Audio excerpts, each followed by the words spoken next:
Hello again, Michael Fish here with your usual weekly update forecast, courtesy of Netweather.tv.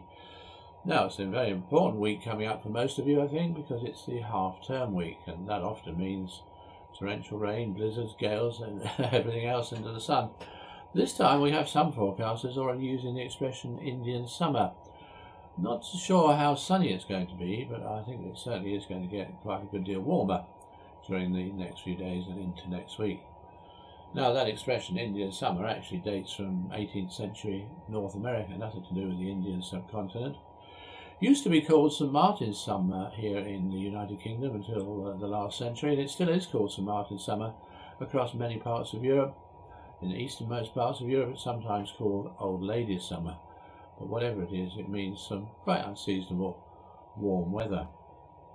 Now, let's have a look at surface level pressure. We'll find the reasons. We have a weak low pressure over us at the moment, but this is going to be slowly filling in the next day or so as the pressure continues to slowly rise. So eventually we'll end up with a little bit of a high pressure area over us, but that won't last very long because it will move off into Scandinavia. And we'll find that low pressure over Spain begins to move northwards and tightening the isobars and bringing along some quite strong winds to southern parts of the country.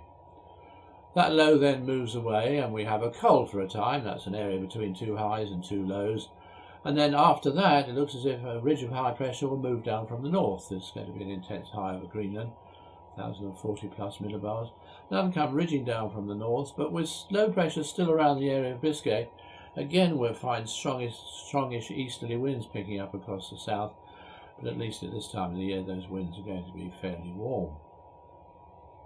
So if we look at the temperature of the atmosphere, we start with cool bluey-green colours in the north and warm yellow ones in the south.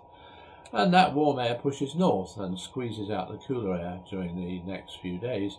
And then on Sunday it becomes even warmer as the air turns orange colour before much cooler air pushes down from the north during the middle and late part of the week. But actually the coldest air of all goes across Scandinavia, blue air there, giving them the first taste of winter and the first snows. Back to this country though, as far as Friday is concerned, outbreaks of rain in the east of Scotland, southern parts of Scotland and Northern Ireland, and in the southeast of England to begin with, otherwise fine and a chilly start to the day.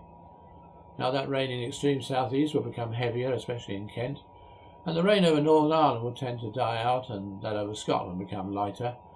In the area in between it should be dry with some sunny intervals and temperatures everywhere near normal. On Saturday, still some rain around in northern Scotland, but that in the southeast will have moved so that most places will start dry with some sunny intervals. However, that rain's never going to be far away and it will probably return to Kent and Essex during the afternoon and into the evening. Temperatures generally around normal. Then on Sunday, that rain over the extreme southeast will move northwards to eventually affect East Anglia, the Midlands, southern England, whole southern England that is, and South Wales. The northern half of the country mostly dry with sunny periods developing after some cloud around and mist to begin with. It will become windy incidentally in the south, and some of that rain will be turning quite heavy too as it pushes further north in the evening into northern England and North Wales, whilst it eases off across southeast England and East Anglia. Again, for most places, normal temperatures.